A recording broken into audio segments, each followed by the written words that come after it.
I, 30, female, have been married to my husband Dave, 35, male, for 2 years, been together for 5. He has a daughter from a past relationship, Eve, F7. I have always been decidedly child-free. I don't like or want to be around children. When I met Dave, I didn't know he had a child. We had been dating for 4 months before I realized it. To people who asked why I didn't think to ask, we met at his house, at a party he hosted. There was no picture or anything indicating there were kids around. In fact, his entire house screamed bachelor, while there was a sofa, white bedding, extra clean, and an infinity pool. I realized he had a kid only when her mom dropped her off without notice at his house when I was there. It was a shock. I told him I am child-free and need to end the relationship, but he begged me to stay. I told him in no uncertain terms I don't want to be around or raise a child. He agreed. He even got a vasectomy to prove to me he is serious. Eve lived with her mom most of the time and visited every other weekend. I took off these weekends. Basically, I still led a child-free life. All that changed 2 months ago when Eve's mom remarried. Her husband didn't want any kids previous to their marriage around. Eve's mom decided since she took care of Eve for 7 years, it was now Dave's turn to. She told him that as she gave the kid to him. Their custody agreement flipped, basically. Dave does love his kid and doesn't want her to suffer. He tried getting his mom to look after her, but his mom, having just retired, refuses to work anymore. Dave was forced into keeping Eve full-time. This meant a major adjustment for me as well. I had to learn to live with a kid in the house.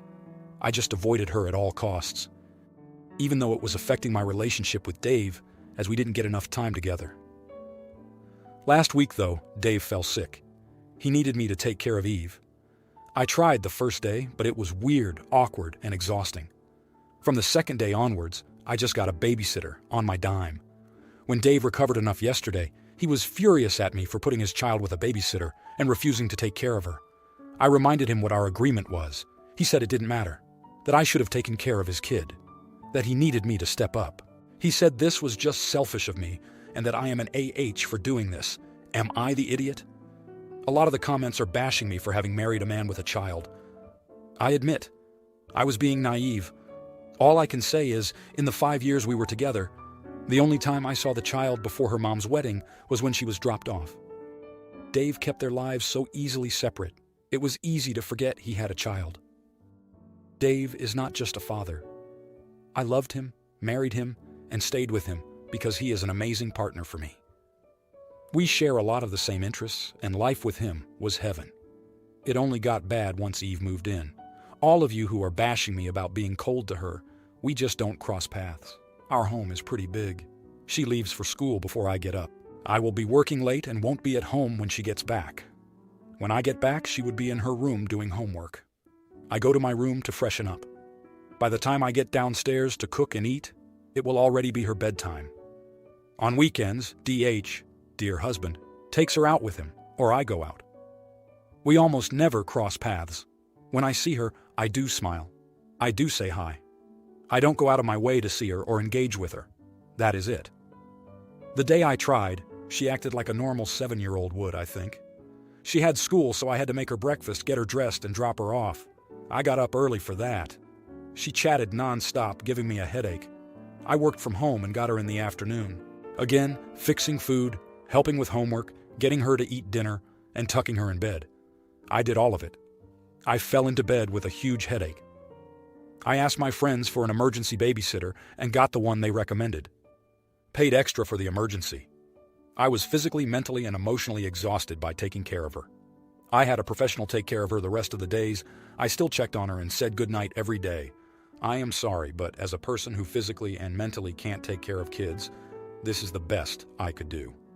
Now, here are the comments. Comment 1. You're the idiot.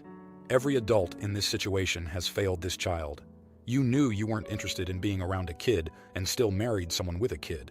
It doesn't matter that he didn't want to split when you found out. You have a boundary around kids. You should have bowed out. Instead, he chose you over his own child. And now her mom is doing the same. And her grandmother, who is not responsible for her care, isn't interested in caring for her either. You are a heartless creature to have moved her in, then ignored and avoided her very presence in the house. Dave is a parent, meaning of course he's responsible, But you seriously dropped this child off with a stranger without even talking to your husband? WTF. Yes, you're the idiot 100x over. Comment 2. You're the idiot. Do Evie a favor and leave. If you didn't want children and didn't want to be around children, you should have never married Dave. There was always a possibility that something could have happened to the mom and Evie would be with Dave full time. And it did. She married an idiot, a male version of you. I respect anyone who chooses to be child-free. Children do exist, through no fault of their own, and they need to be respected and treated well. If you really abhor children, do not marry someone with a child. Comment 3. Not sure I've ever read anything where everyone sucks so badly in this situation. Except Eve. You are all massively selfish so-called adults causing profound damage to this poor child. OP, you're not the parent, so you're slightly less culpable. But if you're involved with a parent, they and their kids are a package deal, and you can't split that up. You chose to believe something impossible and stay in the relationship, so you are also an idiot. Everyone sucks here. Poor Eve. Now, for the next story. So my 24-year-old boyfriend has dyspraxia, but didn't get diagnosed until he was 19. For those who don't know, it impacts someone's relationship with movement, fine motor movement, balance, and sometimes spatial awareness. So my boyfriend gets himself hurt a lot, but he never makes a super big deal out of it. Partially because he's used to it, and partially because he always got in trouble as a kid for being so clumsy. Yesterday, we visited my parents. My brother, 31 years old, and his wife, 33 years old, were there. My boyfriend headed to the kitchen and walked into the door handle. I could tell it hurt, but he tried to brush it off. I didn't make a big deal, as I know he doesn't like attention being brought to things like that. But my parents got concerned and checked on him. As the day went on, a few more small things happened. Each time my parents would check on him. Near the end of the night, after we had had a few drinks, we were both walking, and he accidentally walked into me. After my parents checked up on him again, I could tell he was getting a bit uncomfortable, so we stepped outside. My drunk sister-in-law followed us. She started angrily telling me to get my boyfriend under control. He wasn't the only one here to see my parents, and that he kept taking all the attention, and he needed to stop being such a pick-me girl, and that he was being clumsy on purpose. My already tipsy boyfriend got pretty upset. He had been uncomfortable at the level of attention and concern my parents had been giving him. He had been called clumsy by his parents all the time as a kid, so he started to tear up, which made him feel worse because he hates crying, something he also used to get in trouble for. My sister-in-law made another comment, how now he's crying, so he can get all the attention, and I yelled at her. My parents had been talking to her all day, and while they had been checking up on my boyfriend when he has hurt himself, they have given her plenty of attention, and using her own words against her, she wasn't the only one here to see my parents. She then started crying and ran inside to get my brother. He came out pissed that I upset his wife, but calmed down as soon as he saw me comforting my boyfriend. He told me that he'd call me later and got his wife, and they left. I called a ride home and apologized to my parents, thanking them for having us over. They tried to comfort my boyfriend again, but I told them he's uncomfortable with people checking up on him, to which they apologized, but I told them it was fine, as they didn't know.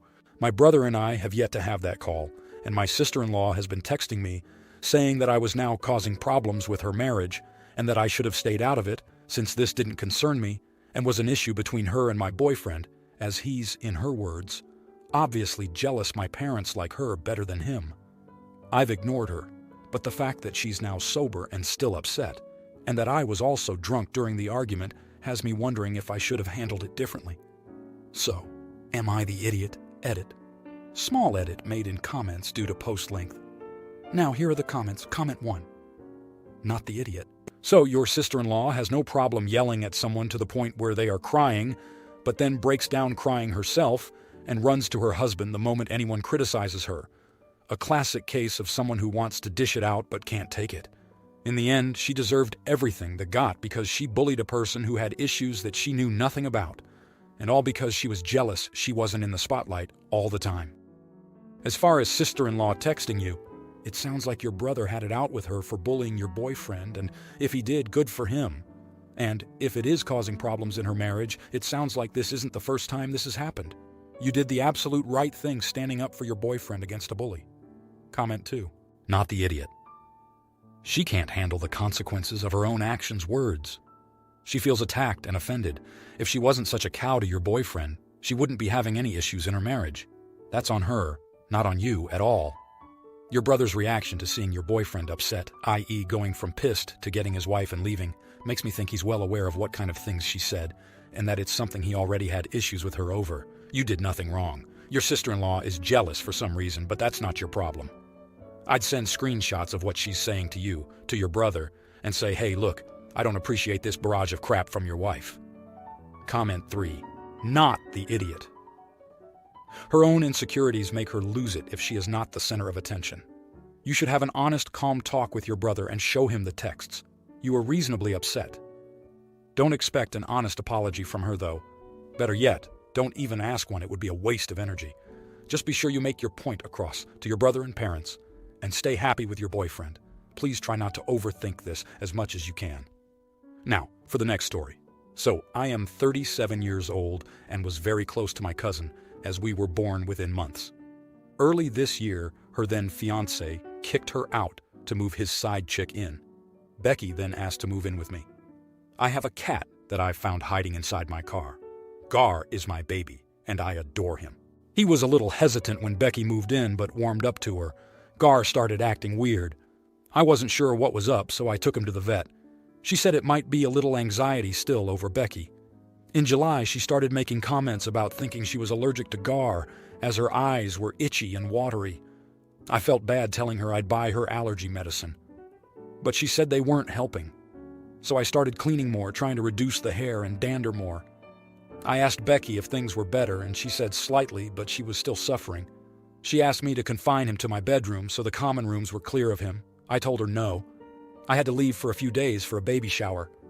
My plan was to go to the shower, then visit with my friend. Halfway through the shower, my phone rang. I didn't know the number and figured if it was important they'd leave a message. And they did. I excused myself to listen, finding out it was a shelter in the next county over. Apparently, a woman dropped off my cat saying they found him. Gar is microchipped, thank God. The girl behind the counter explained, and I just knew it was Becky. I arrived home and Becky saw me from the garage. Her face looked panicked as I got out. She said she was sorry, but Gar got out and she hadn't found him. I said, that's weird, as blank county animal shelter said they had Gar. She shifted a little when I asked what really happened. That was when the word vomit started. It ranged from her allergies to Gar being underfoot all the time to the stench of the litter box. I told her I have Gar and that she has 2 days to leave. I'm sure her mom would take her back. The waterworks started before she screamed, stomping inside, grabbing her keys and leaving. That was a week ago. Now, here are the comments. Comment 1. Not the idiot. I'm impressed you didn't choose violence. No one messes with my cat. I hope Gar is okay after being catnapped by Becky. Treats and scritches to him from this Reddit stranger and cat lover. Comment 2. Not the idiot, of course. Are you kidding me? She dropped your cat somewhere? What an A. Do you still have stuff from her because she left in a hurry? I would take those things and leave them at a thrift store. If she wants them, then she can go and pick them up there. Comment 3. Not the idiot God, that's weird. I am actually allergic to cats with a neighbor whose cat seems to love me for that very reason, and I still let him on me, allergy tablets in hand. There must be something more to this, surely. If you like this video, you'll probably like these too. Also, while you're here, please consider subscribing. It's your support that keeps this channel alive and allows me to make better and longer videos. Have a great day. Have a great day.